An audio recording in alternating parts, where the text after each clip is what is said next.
The obsidian halls of the Galactic High Command had never witnessed such theatrical grandeur. Supreme Commander Vex, all 7 feet of purple-scaled magnificence, stood before the assembled council like a peacock displaying for lesser birds. His forearms gestured dramatically as holographic banners unfurled behind him, each one more ridiculously ornate than the last. "Esteemed members of our glorious confederation," Vex bellowed, his voice echoing through the chamber with the subtlety of a meteor impact. "Today marks the end of our charitable patience." The council chamber buzzed with anticipation. Representatives from 47 star systems sat in their ceremonial robes, tentacles, and various appendages practically quivering with excitement. After 1,000 years of what they generously called peaceful coexistence with humanity, they had finally reached their breaking point. Council member Thrix, a blue-skinned being whose head resembled an oversized pineapple, raised one of his many arms. "Supreme Commander, surely you jest. The humans have been adequately compliant during the peace accords." Vex's eyes, all 6 of them, rolled in perfect synchronization. "Compliant? Compliant?" He slammed his primary fist on the podium, causing several smaller council members to jump. "They have grown fat and lazy, comfortable in their little blue marble, thinking themselves safe under our benevolent protection." The Supreme Commander activated his personal hologram projector because, of course, he had one. Images of Earth floated above the assembly, rotating slowly like a prize at some cosmic auction. "Look at them," Vex continued, his voice dripping with disdain. "Building their little cities, flying their pathetic metal birds through their atmosphere, completely oblivious to the true power structures of this galaxy. They have forgotten their place in the grand order of things." Admiral Zorb, seated in the front row with his collection of military decorations glinting like a disco ball, nodded sagely. His species, the Krathnari, were known for their tactical brilliance and their unfortunate tendency to over-accessorize their uniforms. Today, Zorb had outdone himself with no fewer than 17 different medals, 4 ceremonial sashes, and what appeared to be a tiny cape attached to his left shoulder. "The humans have indeed grown," presumptuous, Zorb agreed, stroking his elaborate chin tentacles thoughtfully. "Last month, their ambassador actually questioned our mining rights in the Outer Rim territories. Can you imagine? A human questioning us?" Gasps of horror rippled through the chamber. Several council members clutched their pearls, crystals, or whatever the equivalent was for their particular species. Vex raised his hands for silence, a gesture that took considerably longer than necessary due to having 4 of them. "This is precisely why we must act. The peace treaty was meant to keep them manageable. Instead, they have become comfortable, confident. They smile at our delegates. They make small talk about their weather patterns." "The audacity," shrieked Council Member Blorg, whose species communicated primarily through elaborate screaming. "Small talk, the most offensive form of verbal assault known to civilized beings." The Supreme Commander began pacing, which was quite a sight given his tendency to coordinate all 4 arms in dramatic flourishes. "For too long, we have allowed them to live under the illusion that they matter in the cosmic order, that their little opinions carry weight in galactic affairs, that their so-called technological progress means anything to species who mastered faster than light travel when their ancestors were still figuring out fire." More nods and murmurs of agreement filled the chamber. Council Member Urix, who looked like a cross between a mushroom and a very angry librarian, stood up with great ceremony. "Supreme Commander Vex speaks truth. Just yesterday I received a communication from Earth requesting cultural exchange programs." Cultural exchange. As if we need anything from a species that still uses fossil fuels for transportation. The crowd erupted in what could generously be called laughter, though it sounded more like a collection of dying machinery and wounded animals having a heated argument. Vex allowed the mockery to continue for exactly 37 seconds, because he had timed it for maximum dramatic effect. Then he raised his hands again, and the chamber fell silent with military precision. "Honored colleagues," he announced, his voice now taking on the tone of someone delivering a funeral oration for common sense, "I hereby call for a formal vote. All those in favor of declaring war upon the human species of Earth, signify in the traditional manner. What followed was a spectacular display of alien democracy in action. Tentacles shot skyward, claws extended, bioluminescent patches flashed in agreement.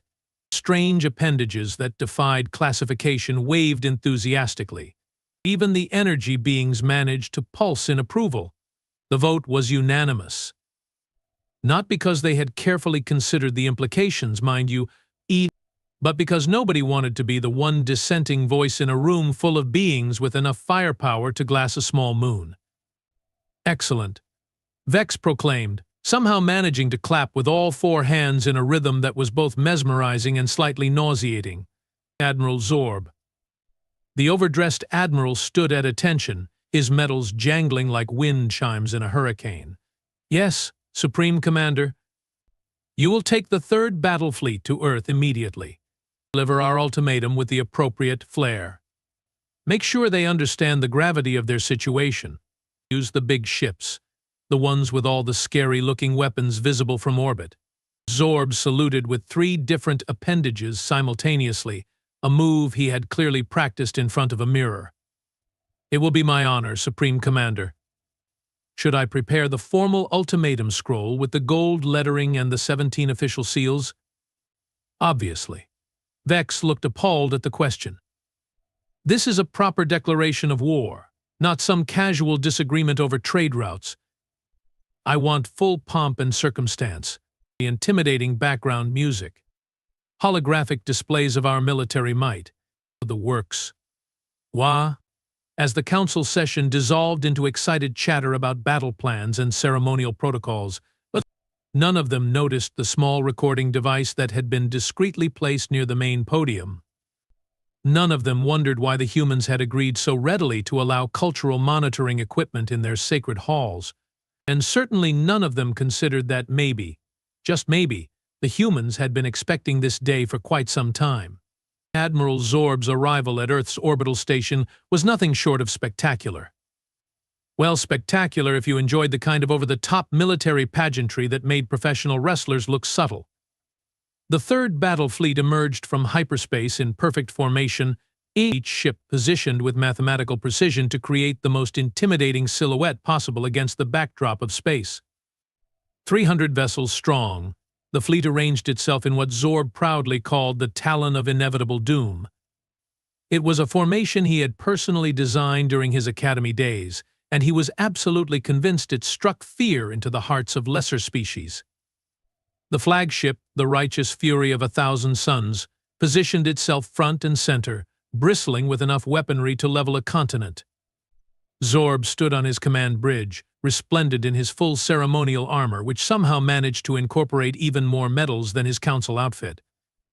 His aide, Lieutenant Q-Rex, approached with the formal ultimatum scroll, carried on a golden tray, because apparently even interstellar warfare required proper presentation.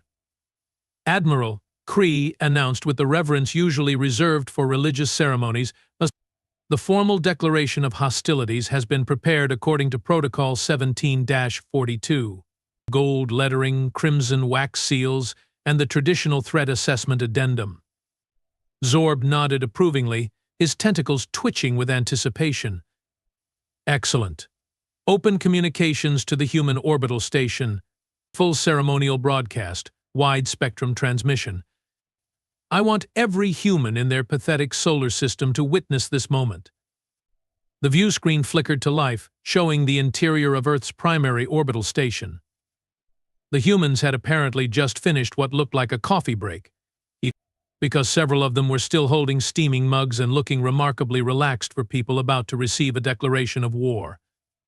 A human male stepped forward, wearing what appeared to be a casual uniform that would have made any self-respecting alien military officer weep for the state of proper dress codes. His name tag read Jake Morrison, Senior Diplomatic Liaison, and he had the kind of easygoing smile that suggested he thought this was just another Tuesday. Greetings, Jake said cheerfully, raising his coffee mug in what might have been a salute or might have been a toast. Nice fleet you have got there. Very shiny. To what do we owe the pleasure? Zorb blinked all 4 of his eyes in sequence, momentarily thrown off by the human's casual demeanor. This was not the cowering terror he had expected. He quickly recovered, drawing himself up to his full impressive height. "I am Admiral Zorb of the Krathnari Defense Forces, representing the Galactic High Command," he announced, his voice booming with the authority of 47 star systems. "I come bearing the formal declaration of hostilities against the human species." He gestured dramatically, and the golden scroll unfurled with mechanical precision, hovering in the air between him and the camera. The document was a masterpiece of bureaucratic intimidation, complete with flowing script and enough official seals to stock a small aquarium. By the unanimous decree of the Galactic High Command. Zorb continued, reading from the scroll with the solemnity of someone announcing the end of the world. "The human species is hereby notified that the 1,000-year peace accords are terminated. You have grown too comfortable, too arrogant, too presumptuous in your dealings with your betters." Jake took a sip of his coffee and nodded thoughtfully. "Aha. Go on." Zorb's confidence faltered slightly, but he pressed on. "You will surrender immediately and unconditionally. Your planet will be placed under martial law. Your technology will be confiscated. Your leadership will be relocated to more appropriate accommodations." The Admiral paused for dramatic effect, expecting screams of terror, desperate pleas for mercy, or at the very least some proper groveling. Instead, Jake's shoulders started to shake slightly. "Oh," Jake said, his voice tight with suppressed emotion. "Oh, this is really happening." "Yes," Zorb declared triumphantly. "Finally, you understand the gravity of your situation. The might of the Galactic High Command is not to be." A small snort escaped from Jake's lips. Then another. His eyes were watering now, and his hand had moved to cover his mouth. Are you crying?" Zorb asked, confused but somewhat satisfied. Fear-induced tears were an acceptable response to proper intimidation. But then Jake's shoulders started shaking harder, and the sound that came out was definitely not sobbing. It was chuckling. Quiet at first, but rapidly building in intensity. "I'm sorry," Jake gasped between increasingly loud chuckles. "It's just 1,000 years of peace, and now you decide we are too comfortable?" The chuckles became full-blown laughter. Deep, hearty guffaws that echoed through the station's corridors. Other humans started gathering behind Jake, drawn by the commotion. When they saw the intimidating alien fleet on the view screen and heard Jake's explanation, they began joining in. First, it was Dr. Sarah Collins from the research division, her professional composure cracking as she doubled over with laughter. Then Captain Mike Torres from station security started chuckling, which turned into full-blown cackling when he got a good look at Zorb's elaborate uniform. "Wait," gasped Engineer Lisa Park, wiping tears from her eyes. "They think we have been getting soft during the peace." "Oh, that's beautiful." More humans crowded into the frame, each one taking a look at the bewildered alien admiral and the massive, intimidating fleet, and then dissolving into uncontrollable laughter. The entire station seemed to be having the best collective laugh it had experienced in decades. Zorb stood frozen, his jaw hanging open in a way that was decidedly unbecoming for a military officer of his rank. His aide, Lieutenant Curix, looked between the laughing humans and his bewildered admiral, wondering if this was some sort of human psychological warfare technique they hadn't studied in the academy. This is not the appropriate response." Zorb sputtered, his voice cracking slightly. "I have just declared war. War. Do you understand what that means?" Jake, still laughing so hard he could barely speak, managed to wipe his eyes and look directly at the view screen. "Oh, buddy," he wheezed, "you have no idea what you just started." The laughter continued, spreading through the station like the most infectious disease in human history. And somewhere in the back of Admiral Zorb's mind, a tiny voice was beginning to suggest that maybe, just maybe, this wasn't going according to plan. The return trip to the Galactic High Command felt longer than usual, probably because Admiral Zorb spent most of it staring at the bulkhead and questioning every life choice that had led him to this moment. His aide, Lieutenant Crex, that he had tried to make conversation exactly once before deciding that awkward silence was preferable to watching his superior officer have what appeared to be an existential crisis. Supreme Commander Vex was pacing in his private chamber when Zorb arrived, all four arms gesticulating wildly as he practiced what was clearly meant to be a victory speech. The chamber itself was a monument to alien ego, decorated with trophies from successful campaigns, portraits of Vex in various heroic poses, and what appeared to be a golden statue of himself delivering a speech to a crowd of adoring subordinates. "Ah, Zorb," Vex exclaimed, spinning around with the kind of dramatic flair that suggested he had been rehearsing this moment. "Tell me of the human terror. Did they weep? Did they beg? Did they offer their surrender with the appropriate groveling?" Zorb opened his mouth, closed it, then opened it again like a fish trying to explain quantum physics. "Well, Supreme Commander, that is to say, the humans." "Spit it out, Admiral. Did they surrender immediately, or did it take the full 30 seconds I predicted?" They laughed. The words hung in the air like a bad smell at a diplomatic dinner party. Vex's 6 eyes blinked in sequence, then all at once, then seemed to lose focus entirely. "They what now?" "They laughed, sir. Quite enthusiastically, actually." The whole station joined in. It was, Zorb paused, searching for the right words, the most comprehensive laughter I have ever witnessed. Vex's purple complexion started shifting toward a rather alarming shade of magenta. "They laughed? At a formal declaration of war? At the might of the Galactic High Command? At my carefully crafted ultimatum?" "Yes, sir. Particularly at the part about them being too comfortable." The Supreme Commander's eye twitched. It was a small twitch, barely noticeable, but it was the kind of twitch that suggested volcanic eruptions were imminent. "This," Vex announced with the careful precision of someone trying very hard not to spontaneously combust, "is unacceptable." Clearly they did not understand the severity of their situation.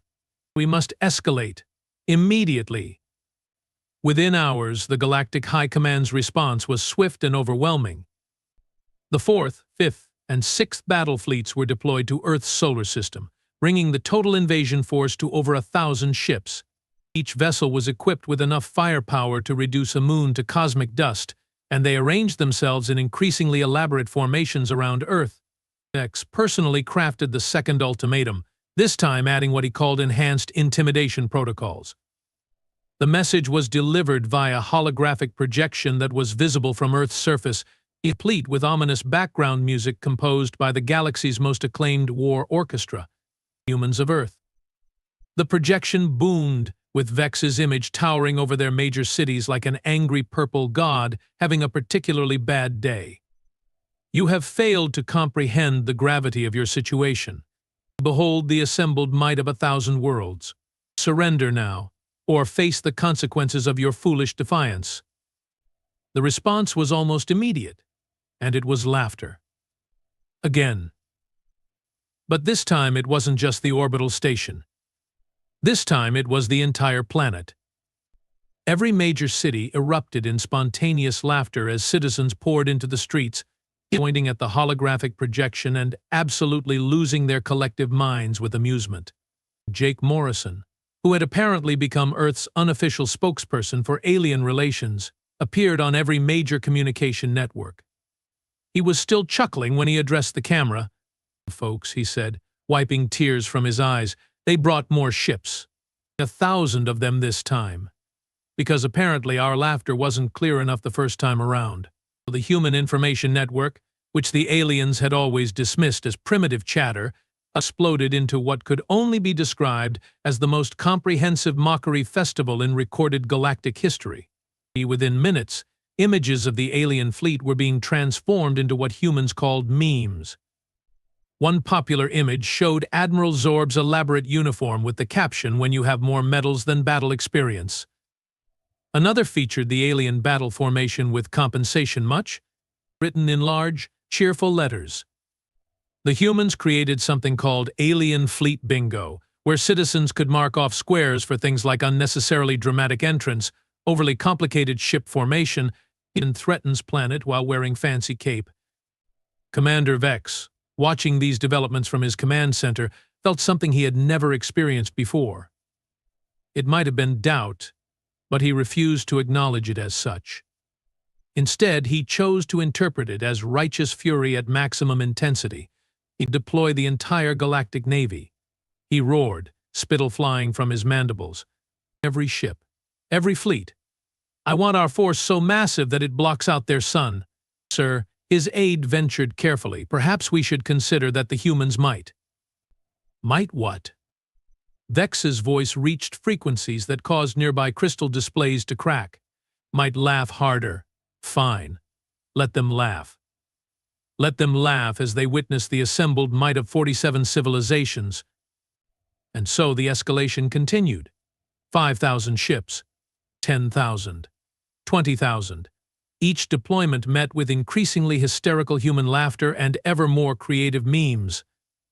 The humans started taking bets on how many ships would show up next, with the winners donating their earnings to something called the Galactic Comedy Relief Fund. One particularly popular human entertainment program began featuring a segment called Alien Fleet Forecast, where comedians would predict the next day's ship deployments with the same enthusiasm typically reserved for weather reports. And tomorrow, announced comedian Pete Richardson, we are expecting heavy chance of unnecessary military posturing, and with scattered threats of planetary destruction, and a 90% probability of really shiny ships. The audience erupted in applause while the galaxy's most feared military commanders watched in bewildered horror as their carefully orchestrated intimidation campaign became the punchline to the universe's longest-running joke. Supreme Commander Vex stared at the reports flooding in from his intelligence division, each one more confusing than the last. The humans weren't just laughing anymore. They were celebrating. They were having parties. They were selling T-shirts with alien ship designs on them. And somewhere in the back of his mind, a small voice was beginning to suggest that maybe, just maybe, the humans knew something that the Galactic High Command did not. Intelligence Officer Crix had always prided herself on being the calm, analytical voice of reason in a galaxy full of dramatic posturing and theatrical declarations. While her colleagues spent their time polishing medals and practicing intimidating speeches, she preferred the quiet satisfaction of data analysis and pattern recognition. Her office was a stark contrast to the gold-laden chambers of her superiors, filled instead with holographic displays, data terminals, and enough caffeine substitutes to keep a small planet awake for a month. It was precisely this analytical nature that made her the obvious choice when Supreme Commander Vex, in a rare moment of actual strategic thinking, decided that maybe someone should figure out why the humans were treating their invasion like dinner theater. Crix, Vex had barked during their morning briefing, his forearms flailing with typical dramatic flair. I need answers. Real answers. Not more reports about human laughter statistics or meme production rates. What have those primitive creatures been doing for the past 1,000 years? Now, 3 days into her investigation, Crix was beginning to understand why the humans found their situation so amusing. The official reports from the past millennium made for remarkably boring reading. According to galactic intelligence files, humanity had spent their peaceful years doing exactly what one would expect from a species under protective supervision. Mining operations in the asteroid belt, she read aloud to her empty office, scrolling through report after report. Expanded their colonies to Mars and the outer moons. Continued their quaint little scientific research programs. It built more of those charmingly primitive space stations. She paused at a report dated 300 years ago. Human Mining Consortium requests permission to expand operations to Jupiter's moon system. Approved for mineral extraction only. Standard protocols observed. Another report, 200 years old, human deep space research mission launches to study stellar phenomena. Route approved through sectors 7 through 12. Scientific mission parameters confirmed. Crix leaned back in her chair, her 3 eyes scanning the data with growing confusion. Everything seemed perfectly normal, perfectly harmless, perfectly boring. So why did she have this nagging feeling that she was missing something important? Her computer chimed softly, indicating an incoming transmission from Earth.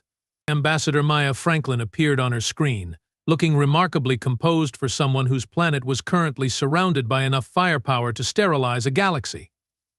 Maya was one of those humans who had clearly mastered the art of diplomatic courtesy while keeping her true thoughts hidden behind a pleasant smile.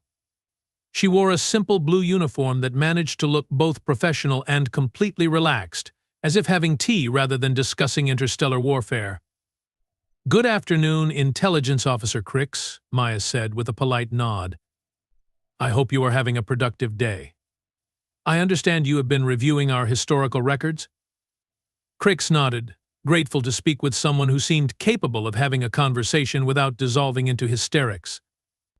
"Indeed, Ambassador Franklin, I must admit your species' activities during the peace period appear remarkably unremarkable." Maya's smile widened just slightly. "Oh, we have been keeping busy. You know how it is. Always something to work on, always new projects to tackle. 1,000 years goes by surprisingly quickly when you are focused on self-improvement." "Your mining operations seem quite extensive," Crix observed, pulling up a holographic display of the solar system. "Though I noticed some discrepancies in the resource extraction reports. According to our records, you have been mining significantly more raw materials than your population growth would suggest necessary." "Well," Maya replied, her tone remaining perfectly pleasant, "we have always believed in being prepared. Better to have too much than too little, don't you think?" Crix frowned at her display.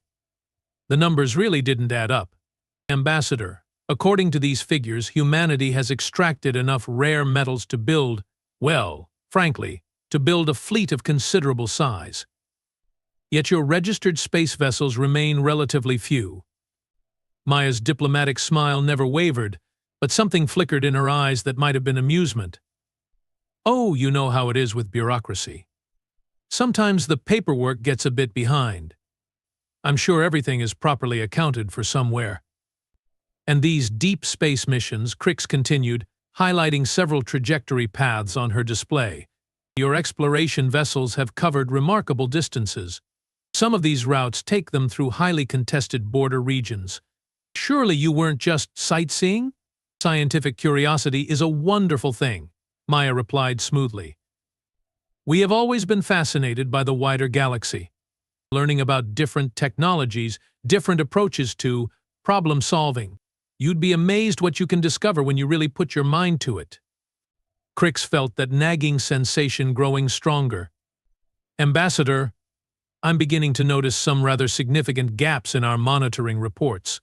Periods where human activity seemed to disappear from our sensors entirely." Maya nodded understandingly. "Oh yes, we have had some issues with our communication systems over the years. Technical difficulties, you know. Sometimes we'd go months without proper contact with your monitoring stations. But I assure you, we were never idle during those periods." "What exactly were you doing during those communication blackouts?" Maya's smile became positively radiant. "Research and development, mostly. Testing new ideas. Working out some technical challenges. The kind of intensive projects that require uninterrupted focus." Crix was starting to feel like someone trying to solve a puzzle while wearing mittens. Every answer Maya gave was perfectly reasonable, perfectly diplomatic, and perfectly unhelpful. But underneath the polite responses, she could sense something else, something that made her scales itch with unease.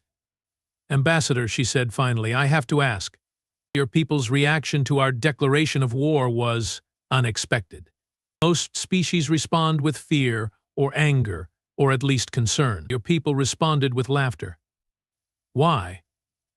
Maya leaned forward slightly, and for just a moment, her diplomatic mask slipped. Her eyes sparkled with something that was definitely amusement, but also something deeper, something that looked almost like pity? "Intelligence Officer Crix," she said gently, "can I give you some friendly advice? You might want to suggest to Supreme Commander Vex that he reconsider this whole invasion idea. Not because we are particularly worried about it, mind you, but because, well, let's just say that after 1,000 years of peace, we have had a lot of time to think about what we'd do if someone decided to interrupt it. Maya's smile returned to full diplomatic brightness. Of course, that's entirely up to you and your command structure. We certainly wouldn't want to tell the Galactic High Command how to conduct their affairs. We are just here if you need us. The transmission ended, leaving Crix staring at a blank screen and feeling more confused than ever. She turned back to her data displays, but now everything looked different. The mining reports, the exploration missions, the communication blackouts, all of it seemed to form a pattern that she couldn't quite grasp. But one thing was becoming increasingly clear: the humans weren't laughing because they were stupid or oblivious. They were laughing because they knew something that the entire Galactic High Command had completely missed. And if Maya's barely contained amusement was any indication, it was something that the aliens were going to find out the hard way. Crix hadn't slept in 3 days. Not because she couldn't, but because every time she closed her eyes, she saw numbers that didn't make sense, patterns that shouldn't exist, and data trails that led to conclusions so absurd that her analytical mind refused to accept them. The breakthrough came at 0347 hours on the 4th day, when she finally stopped looking at what the reports said and started looking at what they didn't say. "Computer," she commanded, her voice hoarse from too much caffeine substitute and too little rest. "Cross-reference all human mining operations with seismic activity reports from their solar system, include data from our deep space monitoring stations." The holographic display shimmered to life, overlaying mining site locations with seismic readings. What Crix saw made her stomach perform operations that defied several laws of physics. Every single mining operation had been accompanied by seismic activity equivalent to massive explosions. Not the gentle, controlled detonations typical of mineral extraction, but catastrophic releases of energy that registered on sensors billions of kilometers away. That's impossible," she whispered, staring at the data. Those readings would indicate explosive yields in the "oh no. Oh no, no, no." She called up the historical records for the asteroid belt, comparing density maps from 1,000 years ago to current scans. What she found made her tentacles go numb with horror. There used to be 12 significant asteroid clusters in the belt. Now there were 3. "Computer, show me the historical planetary survey of the human solar system from 1,000 years ago." The display updated, showing the solar system as it had existed at the start of the peace accords. Crix counted the planets once, twice, 3 times, her eyes refusing to accept what she was seeing. There had been 9 planets in the human solar system a millennium ago. Now there were 8. "Where," she asked the empty air, her voice barely a whisper, "is the 5th planet?" The computer's response was clinically precise. "Historical records indicate the 5th planet, designated Phaeton in human nomenclature, suffered catastrophic structural failure approximately 600 years ago. The cause listed as natural gravitational instability." Crix's analytical mind kicked into overdrive, and she began pulling up every scrap of data she could find about this natural planetary destruction. What she discovered made her wish she had chosen a nice, safe career in something like waste management or tax collection. The seismic readings from Phaeton's destruction showed a precise, directed energy release from the planet's core. The debris pattern was too uniform, too symmetrical to be natural. And the energy signature. The energy signature matched the mining explosions that had been happening throughout the system for the past 6 centuries. "They didn't mine the asteroid belt," she breathed, the horrible truth beginning to dawn. "They made the asteroid belt." With shaking appendages, she began accessing the classified military databases that detailed the weapons capabilities of various galactic species. What she needed was a reference point, something to compare the energy readings against. The Galactic High Command's most powerful planet-cracking weapons, the ones that were strictly theoretical and had never been tested because they were considered too dangerous to exist, showed energy signatures roughly 1/10 the magnitude of what the humans had been casually detonating in their backyard for centuries. "Computer," she commanded, her voice now steady with the kind of calm that comes just before complete psychological breakdown. It analyzed the trajectory and energy patterns of all human deep space exploration missions over the past 1,000 years. The results were a masterpiece of strategic intelligence gathering disguised as scientific curiosity. The humans hadn't been exploring. They had been conducting reconnaissance missions to every major military installation, shipyard, and strategic resource depot in the galaxy. They had mapped every single defensive position of every member species of the Galactic High Command. But that wasn't the worst part. The worst part was when Crix realized that the humans had been testing their weapons systems during these exploration missions as well.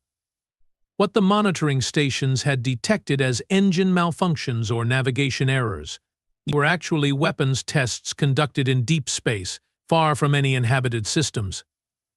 The energy signatures showed progressive improvements over time.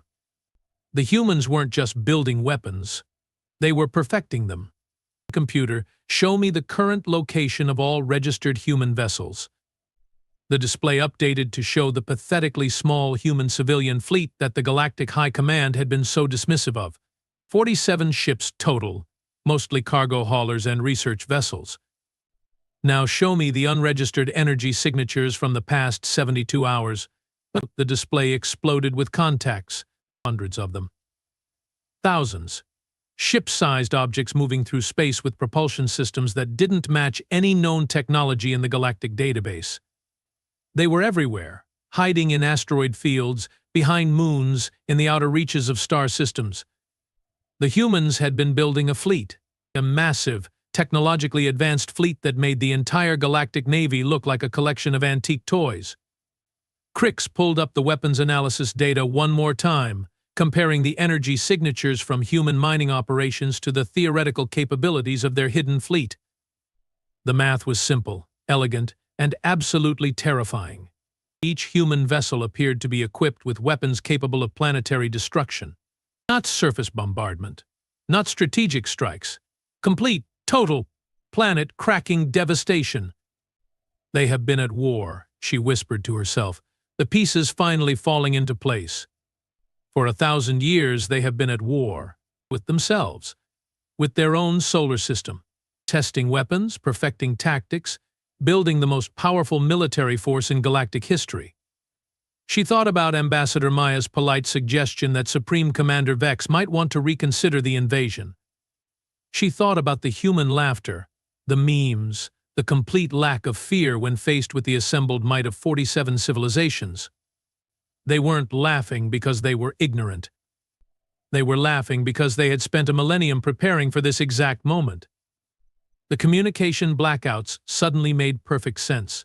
During those periods when human signals had mysteriously disappeared from galactic monitoring systems, they had been conducting full-scale war games, testing their ships, their weapons, their tactics against increasingly sophisticated scenarios, and judging by the progression of energy signatures over time, they had been winning those war games by increasingly devastating margins. Crix called up the final piece of data, the energy readings from Earth's moon. According to official records, it was a lifeless rock that the humans used for scientific research and mineral extraction. The scans told a different story. The moon was hollow, or completely hollow, and the energy readings from its interior suggested it wasn't just a base or a research facility. It was a weapon. A moon-sized weapon pointed directly at the assembled galactic fleet.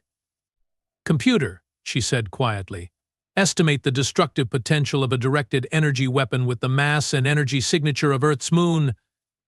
The computer processed for several seconds before responding, unable to calculate. Energy yield exceeds maximum parameters of simulation software. Crix sat back in her chair, staring at the data displays that had just turned her understanding of the universe upside down. The humans hadn't been living under the protection of the Galactic High Command for 1,000 years. The Galactic High Command had been living under the protection of the humans. And now Supreme Commander Vex had just declared war on the most militarily advanced species in galactic history. A species that had spent a millennium preparing for this moment, building weapons that could crack planets like eggs, and apparently viewing the entire thing as the galaxy's most elaborate practical joke. Somewhere in the depths of space, 1,000 human warships were probably powering up weapons that could sterilize star systems. while their crews placed bets on how long it would take the aliens to figure out what they had gotten themselves into. Crix reached for her emergency communication device, her tentacles trembling as she prepared to deliver the worst intelligence report in galactic history. The emergency session of the Galactic High Command was a study in barely controlled panic masquerading as dignified concern. Supreme Commander Vex paced behind his podium like a caged animal, his forearms gesticulating wildly as Intelligence Officer Crix delivered her report. With each revelation, the assembled council members grew increasingly pale, purple, green, or whatever color their species turned when facing existential dread. "Are you telling me," Council Member Blorg screeched, his usual dramatic flair replaced by genuine terror, "that the humans have been conducting weapons tests powerful enough to destroy planets, and we classified them as mining operations?" Crix nodded grimly, her display showing the devastating energy signatures that had been hiding in plain sight for centuries. The fifth planet in their system, Phaeton, wasn't destroyed by natural gravitational instability. It was target practice. The chamber erupted in what could generously be called controlled hysteria. Several council members began hyperventilating, which was particularly alarming for the species that didn't actually breathe oxygen. Admiral Zorb, still wearing his ridiculous collection of medals, stood up with obvious reluctance. "Supreme Commander, perhaps we should consider tactical withdrawal? Strategic repositioning? Running away very, very fast?" Before Vex could respond with what was surely going to be another theatrical display of outraged dignity, the main view screen flickered to life. The image that appeared made every being in the chamber fall silent instantly. General Rex Harrison stood in what was clearly a military command center, but one unlike anything in the galactic database. The walls hummed with energy displays showing real-time tactical information, weapon systems that defied current understanding of physics, and star charts that marked every single alien position in the galaxy with uncomfortable precision. Rex himself was a study in casual confidence. Unlike the elaborate uniforms and ceremonial decorations favored by galactic military leaders, he wore simple fatigues with a single name tag. No medals, no fancy insignia, no dramatic cape. Just a middle-aged human with graying hair and the kind of relaxed demeanor that suggested he was about to explain something very obvious to very slow children. "Good afternoon, gentlemen," Rex said pleasantly, nodding toward the camera as if he were joining a casual video conference rather than addressing the supreme military leadership of 47 civilizations. "I understand you have been having some concerns about our response to your declaration of war." Supreme Commander Vex struggled to regain his composure, drawing himself up to his full impressive height. "General Harrison, you will address this council with the proper respect due to." "Yeah, about that," Rex interrupted gently, consulting what appeared to be a tablet computer. "I have been monitoring your communications for the past few days, and I think there might be some misunderstandings that need clearing up." The casual admission that humans had been monitoring supposedly secure galactic military communications hit the council like a physical blow. Several members actually fell out of their chairs. Rex continued as if he hadn't just admitted to what should have been impossible. "First off, thank you for finally giving us a legitimate reason to field test our new defensive systems. We have been running simulations for centuries, but there's nothing quite like real-world applications to work out the bugs." He gestured casually toward something off-screen, and the display behind him updated to show the massive alien fleet surrounding Earth. Except now, every single alien ship was highlighted with targeting markers, energy analyses, and what appeared to be tactical assessments of their defensive capabilities. "Nice fleet," Rex commented with the tone of someone admiring a neighbor's garden. "Very shiny. We particularly enjoyed Admiral Zorb's Talon of Inevitable Doom formation." Our tactical computers classified it as moderately threatening to civilian spacecraft and inadvisable against any military target constructed after the year 2500. Admiral Zorb made a sound that was somewhere between a whimper and a mechanical failure. Rex's expression remained friendly as he continued. "Now, I know you are probably wondering how we were able to analyze your ships so quickly. The truth is, we have had complete technical specifications for every vessel in your fleet for about, 600 years now?" He tapped his tablet, and the display showed detailed technical schematics of galactic high command vessels, including internal layouts, weapons systems, and what appeared to be maintenance schedules. You see, Rex explained conversationally, during those exploration missions you so kindly approved over the years, we weren't just taking pictures. We were conducting comprehensive intelligence-gathering operations. Every time one of our ships had a navigation malfunction and accidentally wandered too close to one of your facilities, we were actually scanning everything with sensors that you haven't invented yet. The color was rapidly draining from Supreme Commander Vex's face, leaving him an alarming shade of lavender. But the real breakthrough, Rex continued, clearly enjoying himself now, came about 800 years ago when your third trade fleet suffered that unfortunate pirate attack in the Outer Rim territories. You know, the one where several of your ships were damaged but miraculously rescued by a passing human research vessel. Council member Thrix's pineapple-shaped head began to droop as the implications sank in. The pirates, were you? Oh goodness no, Rex said with apparent sincerity. The pirates were real. We just happened to be in the neighborhood when it happened. And when we offered to help with repairs, your grateful captains were more than happy to let our primitive engineers take a look at your damaged systems. The general's smile took on a predatory quality. Turns out, reverse engineering technology is a lot easier when the original owners hand you complete technical manuals and detailed repair instructions. Within 50 years, we had not only figured out how all your technology worked, but we had improved it by several generations. Rex gestured again, and the display showed a comparison between alien weapons systems and their human equivalents. The difference was like comparing a stone axe to a nuclear missile. The funny thing about a 1,000-year peace treaty, Rex continued conversationally, is that it gives you a lot of time to prepare for when the peace inevitably ends. While you were sitting around polishing your medals and practicing intimidating speeches, we were conducting the most comprehensive military preparation program in galactic history. He pulled up another display showing human weapons testing over the centuries. Every mining operation was a weapons test. Every scientific mission was a reconnaissance run. Every communication blackout was U.S. conducting full-scale war games against simulated alien forces. The general paused, letting that sink in before delivering the final blow. And just so we are all clear on the current tactical situation, your fleet of 20,000 ships is currently surrounded by approximately 45,000 human vessels that you can't see because our stealth technology is about 3 centuries ahead of your detection capabilities. The holographic display updated to show the true scope of human military presence in the solar system. Ships materialized on sensors like stars appearing at sunset, surrounding and outnumbering the alien fleet by more than 2 to 1. Each of our vessels, Rex continued with academic precision, is equipped with weapons systems capable of planetary destruction. Your smallest patrol craft carry more firepower than your largest battleships. And our moon?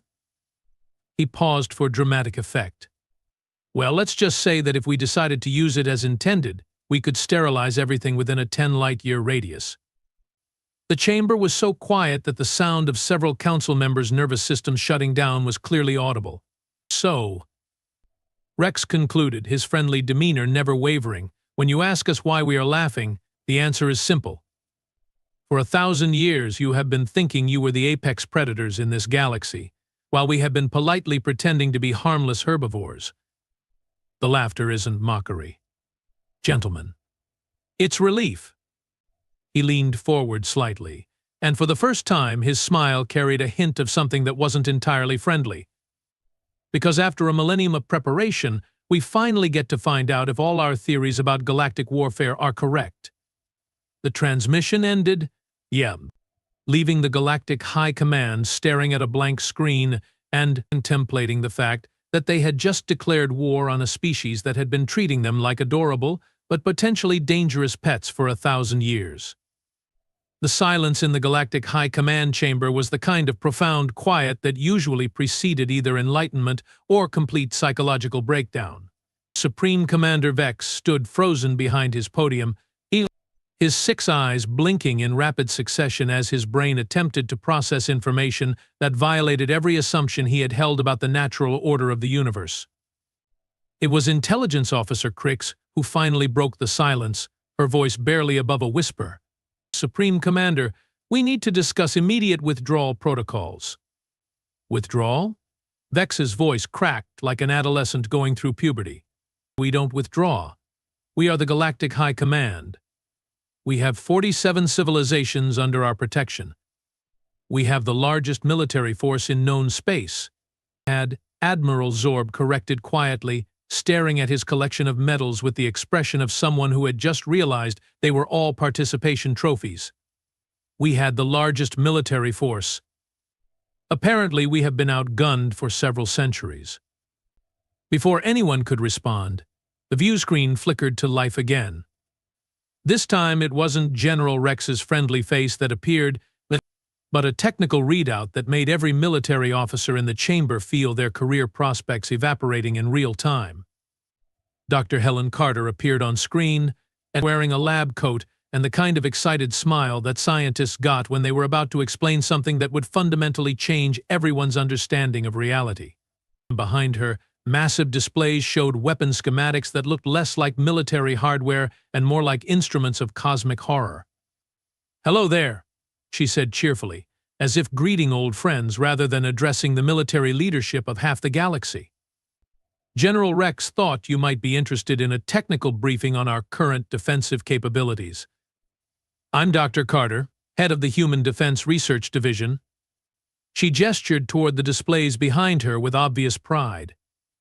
"Now, I know you are probably curious about our weapon system, so let me start with some of our earlier projects. This beauty here is what we call the Mark 7 Planet Cracker." The display showed a device that was simultaneously elegant and terrifying, its sleek design hiding the kind of destructive potential that made supernovas look like firecrackers. "We first tested this model about 600 years ago on Phaeton, the 5th planet in our system," Dr. Carter continued conversationally. "The energy yield was approximately 47 times greater than our theoretical calculations suggested. Quite exciting, really. The planet didn't just break apart. It actually ceased to exist on a molecular level for about 37 seconds before reality reasserted itself." Council member Blorg made a sound that was somewhere between a scream and a prayer to whatever cosmic entities might be listening. "Of course," Dr. Carter continued with academic enthusiasm, "that was just our warm-up project. Once we worked out the basic principles of matter-energy conversion on a planetary scale, we moved on to more ambitious designs."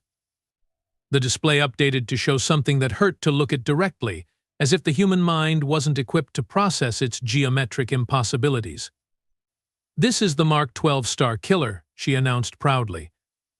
"We tested it on a red dwarf star about 200 light-years from here. The results were, well, spectacular doesn't really cover it. The star didn't just go supernova. It actually inverted itself and became a temporary black hole before stabilizing into something that our physicists are still trying to classify." Admiral Zorb was now openly weeping, his medals jangling softly as his shoulders shook. Dr. Carter noticed his distress and offered a sympathetic smile. "Oh, don't worry, Admiral. We made sure to test it on an uninhabited system. We are not monsters after all. We just wanted to see if our calculations about stellar engineering were correct." She pulled up another display, this one showing what appeared to be a moon-sized structure bristling with so many weapon systems that it looked like a metallic porcupine having an existential crisis. "And this brings us to Luna Base, our primary defensive installation," she said with obvious affection. "I know your intelligence reports classified it as Earth's natural satellite, but we have been making some modifications over the years." The display zoomed in to reveal that Earth's moon was indeed hollow, but not just hollow. It was a completely artificial construct disguised to look like a natural celestial body. "The original moon was getting a bit crowded, Doctor," Carter explained matter-of-factly, "so we built a replacement. Same mass, same orbital characteristics, but with significantly more interior space for our defensive systems. The old moon is currently serving as a mobile weapons platform in the Outer Rim territories. Supreme Commander Vex finally found his voice, though it came out as more of a strangled whisper. How many weapons do you have? Dr. Carter consulted what appeared to be a tablet computer, scrolling through data with the casual air of someone checking a grocery list. Well, that depends on how you count them. If we are talking about individual weapon systems, we are currently at approximately 2.4 million active units. If we are counting integrated defensive installations, that drops to about 47,000. But if you want to include our experimental prototype weapons, she paused, scrolling further. Oh my, that number gets quite large indeed. The display behind her updated to show a galaxy-wide map dotted with so many human weapons installations that it looked like someone had sneezed stars across the cosmos. You see, Doctor? Carter continued conversationally. The 1,000-year peace gave us time to really think about the theoretical limits of destructive capability. We started with basic questions like what would happen if we could manipulate fundamental forces, and worked our way up to more complex problems like, is it possible to weaponize the concept of entropy itself? She gestured toward another display showing what appeared to be mathematical equations that made several council members' eyes start bleeding just from looking at them. The answer, by the way, is yes. We call it the reality adjustment canon. It doesn't just destroy targets, it retroactively prevents them from ever having existed in the first place. We tested it on a small asteroid last month, and not only did the asteroid disappear, but all records of it ever existing were spontaneously deleted from every database in the galaxy. The intelligence officer Crix felt her sanity performing operations that violated several laws of physics. Dr. Carter, are you saying that humanity has weapons that can alter the fundamental nature of reality itself? Oh, goodness no. Dr. Carter laughed. That would be irresponsible. We have weapons that can alter the fundamental nature of reality in very specific, localized areas. Big difference. We are not going to accidentally rewrite the laws of physics for the entire universe. That would be a Tuesday project at the earliest. She pulled up one final display, showing what appeared to be a countdown timer. Now, I should probably mention that we have been hoping for an opportunity like this for quite some time, she said with the enthusiasm of a child on Christmas morning. 1,000 years of theoretical weapon design is all well and good, but there's nothing quite like field testing to validate your hypotheses. The countdown timer showed time until weapons test authorization 00437 and counting. General Rex has authorized a small-scale demonstration of our defensive capabilities, Dr. Carter announced cheerfully. Nothing too dramatic, mind you. We are just going to disable your entire fleet using non-lethal methods. Think of it as a practical examination of our theoretical frameworks. Supreme Commander Vex's voice had reached frequencies that were causing structural damage to the chamber walls. Non-lethal? You are going to attack our fleet? Attack is such an ugly word, Dr. Carter replied with academic precision. We prefer involuntary systems evaluation. Your ships will be completely undamaged, just temporarily non-functional. The crews will be fine, though they might experience some minor temporal displacement and possibly some philosophical uncertainty about the nature of existence. The countdown timer reached 0. Across the solar system, 20,000 alien warships suddenly found themselves completely powerless, drifting through space like very expensive, very confused metal sculptures. And their crews were unharmed but deeply contemplative, as if they had just received profound insights into the meaninglessness of their previous assumptions about military superiority. There we go, Dr. Carter said with satisfaction. All your ships are now operating as intended. Which is to say, not at all. Don't worry, the effect is only temporary. Your system should come back online in approximately 72 hours, assuming nobody sneezes near our control systems. The transmission ended, leaving the Galactic High Command to contemplate the fact that humanity had just casually disabled the largest military fleet in galactic history using what they considered a minor defensive demonstration. In the resulting silence, Council Member Thrix raised a trembling appendage. Supreme Commander, I would like to formally propose an immediate and unconditional surrender. The motion was seconded by every conscious member of the council, including Admiral Zorb, who was still crying but had managed to stop hyperventilating long enough to raise his hand. Supreme Commander Vex stared at the blank view screen for a long moment before slowly, carefully, and with as much dignity as he could muster, pressing the emergency surrender button that he had hoped never to use. Somewhere in the depths of space, 45,000 human warships powered down their weapons with what could only be described as disappointment, while their crews began placing bets on how long it would take the next galactic power to work up the courage to declare war on humanity. After all, they still had a lot of experimental weapons that needed proper field testing.